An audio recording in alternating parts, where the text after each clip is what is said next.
some news happening right now, and I wanted to see, do either of you have any thoughts about how what has happened may have an impact on education policy? Any thoughts? Oh, thanks, Arnie. Well, I think what we're all seeing is that people are so captured by the politics that there's not a heck of a lot of policy being discussed at the moment. That will change. Education is a topic that rings dear to everybody. It's about kids and money and our future and so forth. So that'll change, but not at the moment. So we're at the wrong place at the wrong time, Arnie. And what do you think about this? Do you know Kamala Harris, Vice President Harris? I do. I was traveling yesterday, so I missed all the news. But I'll just say this: I had the chance to travel with then Vice President Biden, now President Biden, all around the country. Spent time with his wife. They were absolutely committed to trying to do something on this issue. The VP and the now presumptive nominee for president, I think will be absolutely committed. I think you'll hear from both of us that, or trying to be very honest, on both sides of the aisle, there has not been a clear education agenda for a while. Mm-hmm. And coming together behind some common goals, which I always think are nation-building goals. We can debate strategies, we can debate tactics, but I think there's a golden opportunity for the VP to step into that space, set some ambitious goals for the country, and try and hold all of us accountable for hitting them together. Mm. Well, I want to start off with the state of education right now. It's a broad question. There are a lot of people who are unhappy with the education system for many reasons. I'm a mom of 3. I had to go through the coronavirus years. Mm-hmm. I had my son was in kindergarten when it happened, just learning how to read, and then had to do a full year first grade virtual, and he didn't know how to read. So I had to get some tutors. But I think for many reasons, stuff like that. And also, when you look at higher education, the costs are through the roof, but then people feel like they get a 4-year degree and it's not paying off. So that all sounds negative, but I want to start with some low-hanging fruit. What is one thing, one solution that you think could be done quickly that could help address some of the concerns that people have about the U.S. education system? And this is for both of you. Well, I think we have to go back to first principles and the things that we agree on. And you mentioned number 1 on my list, and that is reading. And we're seeing a lot of energy around that all over the country. I think, and I told you backstage, you're going to find Arnie and me in violent agreement on a lot of stuff. This expectations, whether you call it No Child Left Behind or Race to the Top, there was this aspiration about we can do it.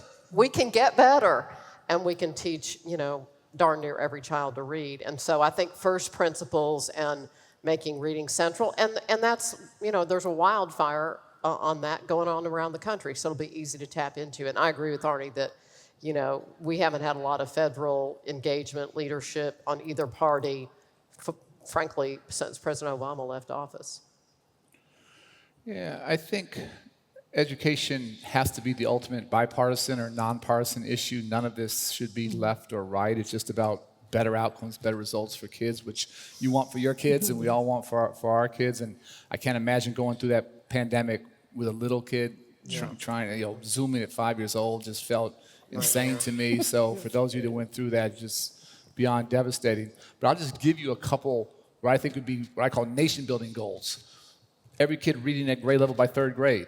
As Margaret talked about, getting high school graduation rates to 90%, making sure that all of our high school graduates are actually college ready and don't have to take remedial classes. You said college is too expensive. We spend billions of dollars for high school graduates to take remedial classes in college because they're not ready for college level work. And then I'd love to see us lead the world again in college completion rates. So if we set some goals, again, what works in Wyoming may be very different than California, may be very different than inner city Chicago. If we set some goals and then all competed to have the best strategies to have young people achieve those goals, I think our nation would be way, way stronger. Our economy would be better. Our young people would be on a better trajectory. And so many parents, I think, are worried about their kids having a worse life than they had. And I think it's not an irrational fear. I think it's a rational fear. The only way to break that is to give our children and our college students a much better education than they're receiving now.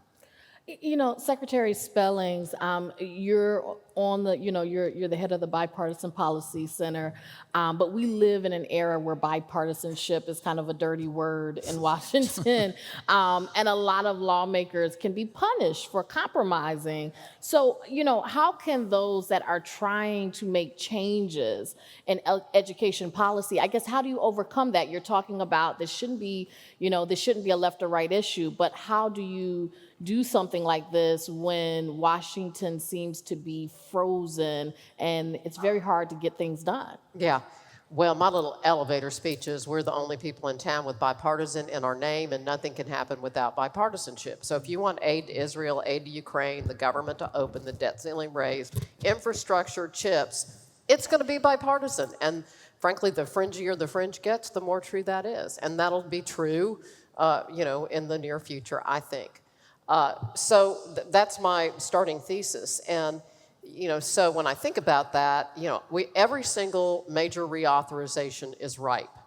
K-12, workforce, et cetera, post-secondary. And so we have had a history and a lot of stability, frankly, in the Bush-Obama era, if I can, around bipartisanship in education. And you know, it requires leadership, it requires energy, it requires kind of knocking through the hard issues, but we can do it, and I know we can because we have.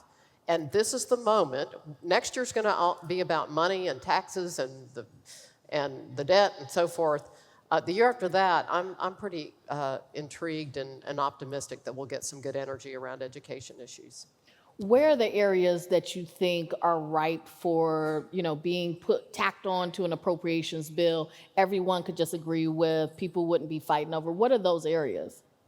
Well, I'll just say quickly, because, you know, it's striking to me, Virginia Foxx and Bobby Scott, and obviously from the House, different parties, you know, there's a lot of energy around short-term Pell Grants. Yeah. That's something that we've been talking about for a long time, to get those kids or students into high-paying jobs. So, I mean, I think that's a step, and that's a money matter, so that could potentially go on a reconciliation or appropriations bill. And, I was going to say the exact same thing, that not everyone needs a 4-year degree or has time to do it. Not everyone needs a 2-year, but if you can take a 6-month or 9-month training program and get a higher paying, a higher wage, higher skilled job and retrain or retool or just grow in your career, again, everybody wins. So that for me is a perfect place to step in and just show a little bit more creativity. I want to ask both of you, since I have you both here, I know you guys are friends, so you're not going to battle it out on this. We might, you don't know. You never know. There's a first. But I want to ask you, I mean, obviously Race to the Top was under you. Is there anything that you think, looking back on it with hindsight, you would have done differently? Oh, there are a million things I would have done differently. So Yeah. there are always things you exceeded. I mean, I sort of say this is a joke, but it's not. In hindsight, a massive mistake was calling the Common Core the Common Core. And what we didn't anticipate was the Tea Party push on Obamacare, and that became Obamacore. And we didn't think it was such a radical idea to think that, you know, kids growing up in Texas probably need to know about the same amount of stuff that kids growing up in another place do. But in hindsight, we should have named it the highly unique to every state core. That would have been better. That would have been, yes. It was a branding issue. Way better, infinitely better. And what happened is most states rebranded and kept 90% of it, which is great, but we took a huge amount of heat and pushback on something that we could have avoided. I'm being funny, but I'm not being funny. That was a mistake. We didn't know how the winds were changing with the Tea Party and how strident that would become. And obviously No Child Left Behind. What is there anything that you would have done differently? Yeah, you know, and I despair about kind of this whole anti-testing thing that has broken out on both sides of the aisle. It, you know, certainly started, you know, a while back.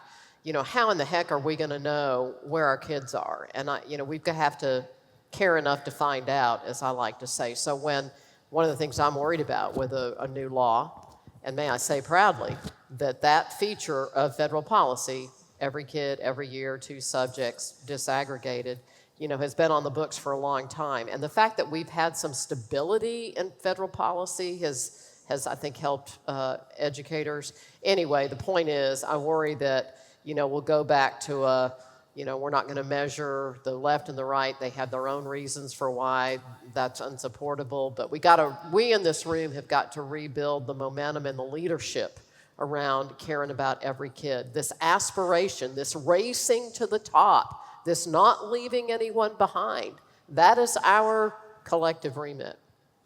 Can I ask you, what would you say, because this is election season and there is talk again, I'm sure you've heard about it, about getting rid of the Department of Education at the federal level. What do you think about that? What do you say to your fellow Republicans who are talking about that once again? And what do you think about that? Well, it drives me crazy, as you might imagine.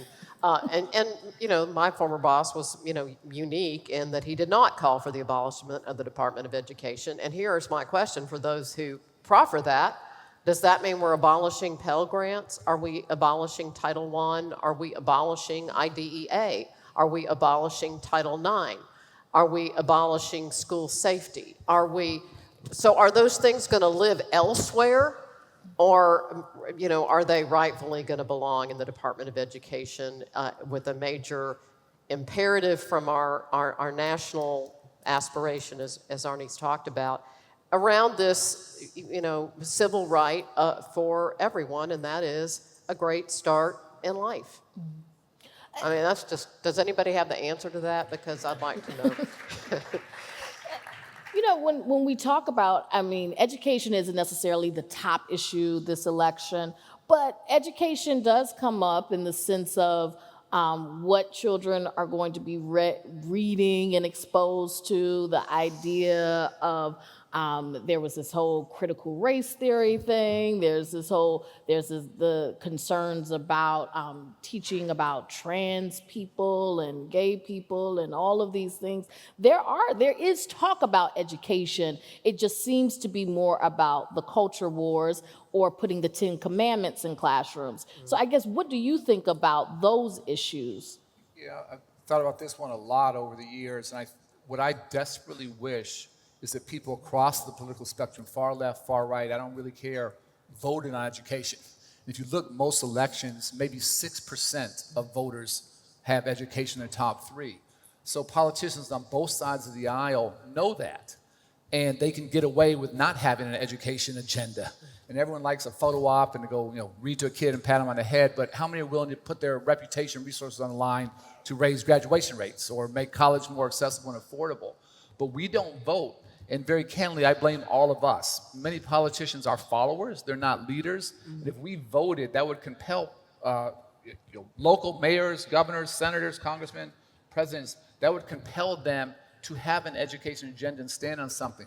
But until we vote on education, I truly don't care where you stand on the political spectrum, they will continue to get a pass, and our children will continue to be shortchanged. So I really look in the mirror on all of us as voters, not at politicians. We have to lead. We have to compel them to act. So what is the plan? What is the next push? We had No Child Left Behind. We had Race to the Top.